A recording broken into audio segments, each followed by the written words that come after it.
Olá, tudo bem? Meu nome é Carol Rafaeli, sou psicóloga e hipnoterapeuta, especialista em transtornos de ansiedade e da neurociência. Dando continuidade à nossa série de vídeos sobre os transtornos de ansiedade, hoje falaremos sobre um transtorno específico, o transtorno de ansiedade de agorafobia. Você já ouviu falar sobre esse transtorno? Acredito que não, porque ele é um transtorno que não é muito conversado, não é muito dito, pois é um transtorno que é muito associado à fobia social ou ao mesmo ataques de pânico. Só que ele tem as suas diferenciações e hoje falaremos sobre isso. Então, se você está gostando da minha série de vídeos, dá um like e me segue aí no nosso canal, combinado? Então vamos lá. A agorafobia, ela precisa estar relacionada ao medo intenso ou ansiedade intensa de duas ou mais situações, onde fugir pode ser complexo ou a ajuda necessária pode não estar à disposição do indivíduo, podendo se manifestar em locais abertos, como multidão, mercado, numa ponte, ou em locais fechados, como teatros, cinemas, lojas, shopping, num túnel, ou no transporte público, aviões, trens, ônibus, ou por estar preso numa fila, permanecer numa fila, ou mesmo sair de casa. Então, para ser caracterizado uma agorafobia, o transtorno de agorafobia, o indivíduo precisa pelo menos estar com essas duas situações marcantes em sua vida. E o medo não é da questão em si, mas de passar mal em uma dessas situações agorafóbicas. Ou seja, tem medo de, por exemplo, um idoso que tem incontinência urinária não ter um banheiro próximo, ou uma criança de se perder, entre outros fatores, ou mesmo até ter um ataque de pânico. Só que a situação, perceba, não é uma fobia social, porque não é um medo de estar constrangendo os outros, mas de que não possa ter uma fuga de uma situação que não é confortável para esses indivíduos. Então, isso é muito, muito complicado e causa realmente um sofrimento clinicamente comprovado. Dentro desses critérios, também tem o critério de 6 meses, no mínimo, a pessoa está sofrendo por esse transtorno. E foi feita a estatística que 1/3 das pessoas que sofrem pela agorafobia, elas são incapacitadas, não conseguem trabalhar porque não conseguem sair de casa. Então é um transtorno muito sério, que tem sim muitas vezes manifestações de ataque de pânico, como a gente viu no outro vídeo, pode ter manifestações fisiológicas, né, e cognitivas, suor, taquicardíaco, quando está nesses ambientes.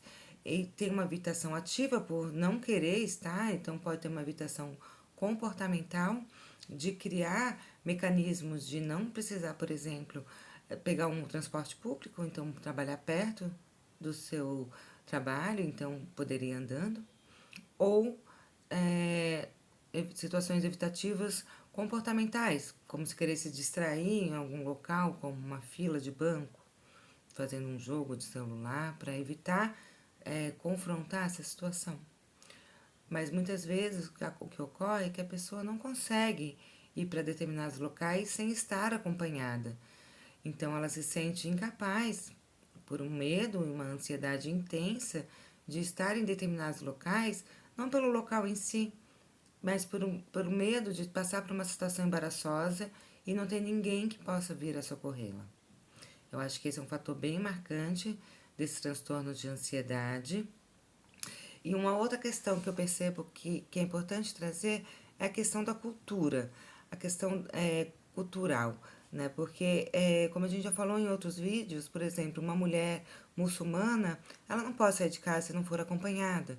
Então, não é caracterizado um transtorno de agorafobia, porque isso é uma questão sociocultural, né? Então a gente precisa estar atento também a esse critério diagnóstico, porque precisa ter uma flexibilidade, tanto no tempo de 6 meses, quanto nesse critério sociocultural. Outra questão relevante é que esse transtorno pode vir a acontecer inclusive na infância, só que devido à falta de comunicação que a criança tenha, ou da questão de ela não conseguir expressar os sintomas, não é muito marcante ou não é muito estatisticamente comprovado o nível de crianças que sofram desses transtornos de agorafobia.